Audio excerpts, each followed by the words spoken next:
ವೀಕ್ಷಕರೆಲ್ಲರಿಗೂ ದೈನಿಕ ರಾಶಿ ಫಲ ವಿಶೇಷ ಕಾರ್ಯಕ್ರಮಕ್ಕೆ ಸ್ವಾಗತ. ಇವತ್ತಿನ ಈ ವಿಡಿಯೋದಲ್ಲಿ ನಾವು ವರ್ಷ 2025ರ ಆಗಸ್ಟ್ ತಿಂಗಳಿನ 9ನೇ ತಾರೀಕಿನ ದಿನ ವೃಶ್ಚಿಕ ರಾಶಿಯ ಫಲಗಳನ್ನು ತಿಳಿದುಕೊಳ್ಳಲಿದ್ದು, ಈ ದಿನ ವೃಶ್ಚಿಕ ರಾಶಿಯ ಜಾತಕದವರ ಪಾಲಿಗೆ ಹೇಗೆ ಸಾಬೀತಾಗಲಿವೆ, ಈ ದಿನ ಗ್ರಹ ನಕ್ಷತ್ರಗಳ ಸ್ಥಿತಿಗತಿಗಳೇನು ಮತ್ತು ಇಲ್ಲಿ ಉಂಟಾಗಲಿರುವ ಯೋಗಗಳ್ಯಾವುವು, ಈ ಯೋಗಗಳ ಪ್ರಭಾವ ನಿಮ್ಮ ಮೇಲೆ ಹೇಗೆ ಕಾಣಿಸಿಕೊಳ್ಳಲಿದೆ, ಜತೆಗೆ ಈ ದಿನಗಳಂದು ನೀವು ಹೊಂದಿರಬೇಕಾದ ಎಚ್ಚರಿಕೆ ಏನು ಅನ್ನೋದೆಲ್ಲವನ್ನ ವಿಸ್ತಾರ ರೂಪದಲ್ಲಿ ಇಲ್ಲಿ ತಿಳಿದುಕೊಳ್ಳೋಣ. ಮಾಹಿತಿ ತಿಳಿದುಕೊಳ್ಳುವುದಕ್ಕೂ ಮುನ್ನ ನಮ್ಮ ವಿನಂತಿ ಎಂದರೆ, ನೀವಿನ್ನೂ ನಮ್ಮ ಚಾನೆಲ್ ಸಬ್ಸ್ಕ್ರೈಬ್ ಮಾಡಿಲ್ಲವೆಂದರೆ ದಯವಿಟ್ಟು ಈಗಲೇ ನಮ್ಮ ಚಾನೆಲ್ ಅನ್ನ ಸಬ್ಸ್ಕ್ರೈಬ್ ಮಾಡಿ. ಹಾಗೆ ನಿರಂತರ ವಿಡಿಯೋ ಅಪ್ಡೇಟ್ಸ್ಗಳಿಗಾಗಿ ಪಕ್ಕದ ಬೆಲ್ ಐಕಾನ್ ಕ್ಲಿಕ್ ಮಾಡಿ. ವೀಕ್ಷಕರೇ, ದೈನಿಕ ರಾಶಿ ಫಲಗಳನ್ನು ತಿಳಿದುಕೊಳ್ಳುವುದಕ್ಕೂ ಮುನ್ನ ಈ ದಿನ ಗ್ರಹ ನಕ್ಷತ್ರ ತಿಥಿಗಳ ಮಾಹಿತಿ ಮತ್ತು ಯೋಗಗಳ ಕುರಿತು ನೋಡೋಣ. ಈ ದಿನವು ಶನಿವಾರದ ದಿನವಾಗಿರಲಿದ್ದು, ಶ್ರಾವಣ ಮಾಸದ ಶುಕ್ಲ ಪಕ್ಷದ ಹುಣ್ಣಿಮೆಯ ತಿಥಿ ಇರಲಿದೆ.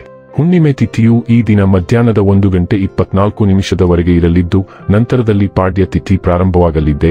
ಜತೆಗೆ ಈ ದಿನ ಮಧ್ಯಾಹ್ನದ 2:23 ಶ್ರವಣ ನಕ್ಷತ್ರದ ಗೋಚರವಿರಲಿದ್ದು, ನಂತರದಲ್ಲಿ ಧನಿಷ್ಠ ನಕ್ಷತ್ರದ ಗೋಚರ ಪ್ರಾರಂಭವಾಗಲಿದೆ. ಜತೆಗೆ ಈ ದಿನ ರಾತ್ರಿಯ 2:15 ಸೌಭಾಗ್ಯ ಹೆಸರಿನ ಯೋಗ ಇರಲಿದ್ದು, ನಂತರದಲ್ಲಿ ಶೋಭಾನ ಹೆಸರಿನ ಯೋಗ ಪ್ರಾರಂಭವಾಗಲಿದೆ.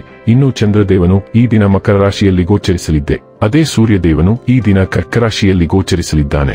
ಇನ್ನು ಈ ದಿನದಂದು ಅಭಿಜಿತ್ ಮುಹೂರ್ತ ಮಧ್ಯಾಹ್ನದ 12 ಮಧ್ಯಾಹ್ನದ 12:53 ಇರಲಿದೆ.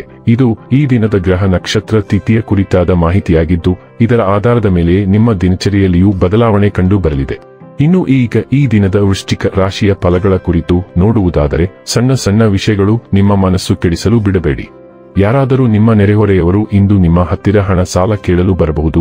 ಅವರಿಗೆ ಸಾಲ ಕೊಡುವುದಕ್ಕಿಂತ ಮುಂಚೆ ಅವರ ನಂಬಿಕೆಯನ್ನು ಅಗತ್ಯವಾಗಿ ಪರೀಕ್ಷಿಸಿ, ಇಲ್ಲದಿದ್ದರೆ ಹಣದ ನಷ್ಟವಾಗುವ ಸಾಧ್ಯತೆ ಇದೆ. ಕೌಟುಂಬಿಕ ಜವಾಬ್ದಾರಿಗಳು ಹೆಚ್ಚಾಗುತ್ತವೆ. ಇವು ನಿಮ್ಮ ಮನಸ್ಸಿನ ಮೇಲೆ ಒತ್ತಡ ತರುತ್ತವೆ. ಏಕಪಕ್ಷೀಯ ವ್ಯಾಮೋಹ ಇಂದು ಹಾನಿಕಾರಕವೆಂದು ಸಾಬೀತಾಗುತ್ತದೆ. ಇಂದು ಮನೆಯಲ್ಲಿ ಹೆಚ್ಚಿನ ಸಮಯ ನಿದ್ರೆ ಮಾಡಿ ಕಳೆಯುತ್ತೀರಿ. ಸಂಜೆಯ ಸಮಯದಲ್ಲಿ ನೀವು ನಿಮ್ಮ ಅಮೂಲ್ಯ ಸಮಯವನ್ನು ವ್ಯರ್ಥ ಮಾಡಿದ್ದೀರಿ ಎಂದು ಅನುಭವಿಸುತ್ತೀರಿ. ನಿಮ್ಮ ಸಂಗಾತಿಯ ಒರಟುತನ ದಿನವಿಡೀ ನಿಮ್ಮನ್ನು ಅಸಮಾಧಾನಗೊಳಿಸಬಹುದು. ಇಂದು ಒತ್ತಡದಿಂದ ಮುಕ್ತವಾಗಿರಲು ಪ್ರಯತ್ನಿಸಿ, ಆದ್ದರಿಂದ ವಿಶ್ರಾಂತಿ ಪಡೆಯಲು ಒತ್ತಾಯಿಸಿ. ನೀವು ಸ್ವಲ್ಪ ಸಮಯದಿಂದ ಪರಿಚಿತರಾಗಿರುವ ಯಾರಾದರೂ ಇದ್ದಕ್ಕಿದ್ದಂತೆ ನಿಮಗೆ ಬಹಳ ಮುಖ್ಯರಾಗುತ್ತಾರೆ. ಅದು ಕೇವಲ ಮೊಳಕೆಯೊಡೆಯುವ ಪ್ರಣಯವಲ್ಲ, ಬದಲಾಗಿ ಇದು ಮನಸ್ಸು ಮತ್ತು ಚೈತನ್ಯದ ಭೇಟಿಯಾಗಿದ್ದು, ಅದು ನಿಮ್ಮನ್ನು ಅತಿಯಾಗಿ ಅನುಭವಿಸುವಂತೆ ಮಾಡುತ್ತದೆ. ಈ ವ್ಯಕ್ತಿ ನಿಮ್ಮ ಜೀವನದಲ್ಲಿ ಉಳಿಯಲು ಬಂದಿರುವುದರಿಂದ ಆ ಕಲ್ಪನೆಗೆ ಒಗ್ಗಿಕೊಳ್ಳಲು ಸಮಯ ತೆಗೆದುಕೊಳ್ಳಿ. ಆರೋಗ್ಯ ಮತ್ತು ಸ್ವಾಸ್ಥ್ಯ ಬಗ್ಗೆ ತಿಳಿದುಕೊಳ್ಳೋಣ. ಫಿಟ್ ಆಗಿರಲು ಮತ್ತು ಯೌವನದಿಂದ ಕಾಣಲು ನೀವು ಜಂಕ್ ಫುಡ್ಗಳಿಂದ ದೂರವಿರಬೇಕು ಎಂಬುದನ್ನು ನೀವು ಅರಿತುಕೊಳ್ಳಬೇಕು. ಕಳೆದ ಕೆಲವು ದಿನಗಳಿಂದ ನೀವು ಸಾಮಾನ್ಯಕ್ಕಿಂತ ಹೆಚ್ಚಾಗಿ ಜಂಕ್ ಫುಡ್ಗಳನ್ನು ಸೇವಿಸುತ್ತಿದ್ದೀರಿ.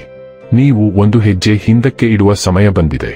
ನಿಮ್ಮ ಮೆನುವಿನಿಂದ ಎಲ್ಲಾ ಜಂಕ್ ಫುಡ್ಗಳನ್ನು ತೆಗೆದುಹಾಕಿ. ಬದಲಾಗಿ ಇಂದು ಬಹಳಷ್ಟು ಫೈಬರ್ ಭರಿತ ಆಹಾರವನ್ನು ಸೇವಿಸಿ. ಡೈಲಿ ಲವ್ ಮತ್ತು ರಿಲೇಶನ್ಶಿಪ್ ಬಗ್ಗೆ ತಿಳಿದುಕೊಳ್ಳೋಣ. ನಿಮ್ಮ ಸೂಕ್ಷ್ಮತೆಯು ಪ್ರೀತಿಯಲ್ಲಿ ಸ್ವಾಮ್ಯ ಸೂಚಕ ಭಾವನೆಯನ್ನು ಉಂಟು ಮಾಡಬಹುದು, ಆದರೆ ಸ್ವಾತಂತ್ರ್ಯ ಮತ್ತು ಮುಕ್ತ ಸಂವಹನದ ಬಯಕೆ ಸಮತೋಲನವನ್ನು ಕಾಪಾಡಿಕೊಳ್ಳಲು ಸಹಾಯ ಮಾಡುತ್ತದೆ. ಎಚ್ಚರಿಕೆಯ ವಿಧಾನವು ಹೊರಹೊಮ್ಮಬಹುದು, ಸಾಂದರ್ಭಿಕವಾಗಿ ಸ್ವಯಂ ವಿಮರ್ಶೆಯ ಕ್ಷಣಗಳೊಂದಿಗೆ. ಆದಾಗ್ಯೂ ನಿಮ್ಮ ಭಾವನಾತ್ಮಕ ಒಳನೋಟದಲ್ಲಿನ ಎಚ್ಚರಿಕೆಯ ಅವಲೋಕನ ಮತ್ತು ನಂಬಿಕೆಯು ಪರಸ್ಪರ ತಿಳುವಳಿಕೆ ಮತ್ತು ಗೌರವದ ಮೇಲೆ ನಿರ್ಮಿಸಲಾದ ಆಳವಾದ, ಹೆಚ್ಚು ಅರ್ಥಪೂರ್ಣ ಸಂಪರ್ಕಗಳ ಕಡೆಗೆ ನಿಮ್ಮನ್ನು ಕರೆದೊಯ್ಯುತ್ತದೆ. ವೃತ್ತಿ ಮತ್ತು ಹಣ ಬಗ್ಗೆ ತಿಳಿದುಕೊಳ್ಳೋಣ. ನಿಮ್ಮ ವೃತ್ತಿ ಮತ್ತು ಅಧ್ಯಯನಗಳು ಭಾವನಾತ್ಮಕ ತೀವ್ರತೆಯನ್ನು ಹೊತ್ತುಕೊಳ್ಳಬಹುದು. ನಿಮ್ಮ ಕೆಲಸದಲ್ಲಿ ಆಳವಾದ ಗಮನ ಮತ್ತು ವೈಯಕ್ತಿಕ ಹೂಡಿಕೆಯನ್ನು ಹೆಚ್ಚಿಸಬಹುದು. ನಿಮ್ಮ ಕಲಾತ್ಮಕ ಪ್ರತಿಭೆ ವರ್ಧಿಸುತ್ತದೆ. ನಿಮ್ಮ ಯೋಜನೆಗಳಲ್ಲಿ ಸೃಜನಶೀಲ ಅಂಚನ್ನು ಒದಗಿಸುತ್ತದೆ. ಭಾವನಾತ್ಮಕ ಸಂಘರ್ಷಗಳನ್ನು ನಿವಾರಿಸಲು ನಿಮಗೆ ಒಂದು ಅನನ್ಯ ಅವಕಾಶವೂ ಸಿಗುತ್ತದೆ. ಇತರರೊಂದಿಗೆ ಸಾಮರಸ್ಯದಿಂದ ಸಹಕರಿಸಲು ನಿಮಗೆ ಅನುವು ಮಾಡಿಕೊಡುತ್ತದೆ. ನಿಮ್ಮ ಪ್ರಯತ್ನಗಳಲ್ಲಿ ಶ್ರೇಷ್ಠತೆಯನ್ನು ಸಾಧಿಸಲು ಈ ಶಕ್ತಿಗಳನ್ನು ಅಳವಡಿಸಿಕೊಳ್ಳಿ. ಇನ್ನು ಕೊನೆಯದಾಗಿ ಈ ದಿನ ಮಾಡಿಕೊಳ್ಳಬೇಕಾದ ಉಪಾಯಗಳ ಕುರಿತು ನೋಡುವುದಾದರೆ, ಸಿಹಿ ಬ್ರೆಡ್ ಅನ್ನು ಒಲೆಯಲ್ಲಿ ಅಥವಾ ಬಟ್ಟಿಯಲ್ಲಿ ಹಚ್ಚಿ ಮತ್ತು ಕೆಂಪು ಅಥವಾ ಕಂದು ಬಣ್ಣದ ನಾಯಿಗೆ ತಿನ್ನಿಸುವುದರಿಂದ ಪ್ರೀತಿಯ ಜೀವನವು ಉತ್ತಮವಾಗಿರುತ್ತದೆ. ವೀಕ್ಷಕರೇ, ಇದಾಗಿತ್ತು ವೃಶ್ಚಿಕ ರಾಶಿಯ ಜಾತಕದವರ ದೈನಿಕ ರಾಶಿ ಫಲದ ಮಾಹಿತಿ ಇಷ್ಟವಾದರೆ ವಿಡಿಯೋವನ್ನು ಲೈಕ್ ಮತ್ತು ಶೇರ್ ಮಾಡಿ. ಹಾಗೆ ಚಾನೆಲ್ ಸಬ್ಸ್ಕ್ರೈಬ್ ಮಾಡುವುದರ ಜೊತೆಗೆ ನಿರಂತರ ವಿಡಿಯೋ ಅಪ್ಡೇಟ್ಸ್ಗಳಿಗಾಗಿ ಪಕ್ಕದ ಬೆಲ್ ಐಕಾನ್ ಕ್ಲಿಕ್ ಮಾಡಿ.